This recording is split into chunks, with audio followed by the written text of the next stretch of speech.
Di tangan 3 PLT KPK, untuk pertama kali institusi anti korupsi itu akhirnya mengaku kalah.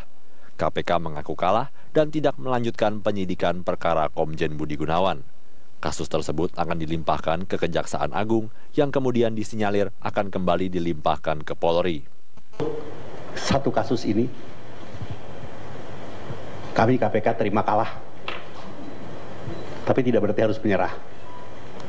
Masih ada banyak kasus yang di tangan kami saja masih ada 36 yang harus kami selesaikan.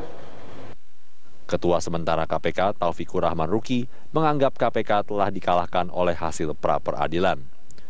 Putusan pra-peradilan yang dibacakan oleh Hakim Sarpin Rizaldi menyatakan bahwa penetapan Komjen Budi Gunawan sebagai tersangka tidak sah secara hukum, sehingga proses penyidikan tidak dapat dilanjutkan. Ruki mengatakan KPK telah berupaya melakukan upaya hukum dalam menyikapi hasil pra-peradilan. Namun langkah kasasi yang ditempuh KPK telah ditolak.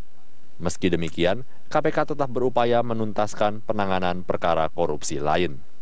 Pimpinan KPK nonaktif Bambang Wijoyanto yang sedang berada di Malang, Jawa Timur hanya terdiam mendengar kekalahan KPK ini. Bahkan Bambang enggan berkomentar soal kekalahan itu. Bambang berkilah, pelimpahan kasus Komjen Budi Gunawan tersebut sudah bukan kewenangannya lagi.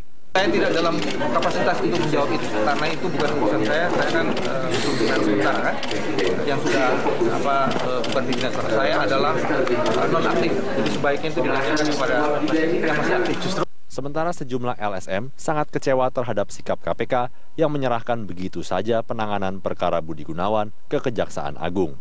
Menurut anggota Divisi Monitoring Hukum dan Peradilan ICW, Lola Esther, pelimpahan kasus tersebut adalah kemunduran KPK. Hal ini tentu saja sangat berbanding terbalik dengan citra KPK yang dikenal sebagai lembaga anti rasuah yang berani.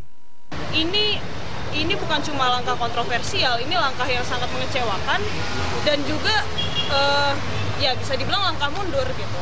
Kenapa? Karena paling tidak untuk yang paling terlihat saja ini adalah bentuk KPK sudah tidak lagi menganggap dukungan publik yang selama ini diberikan gitu. Menurut LSM, sikap lunak KPK ini akan mengurangi tingkat kepercayaan publik yang selama ini tinggi pada KPK. Masyarakat akan kecewa dan tidak lagi menilai KPK sebagai lembaga penindakan anti korupsi yang disegani.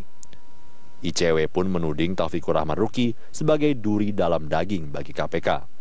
Ruki dianggap memiliki konflik kepentingan dalam kasus Budi Gunawan karena hanya melindungi kepolisian dan bukan menyelamatkan KPK. Tim Liputan Berita 1.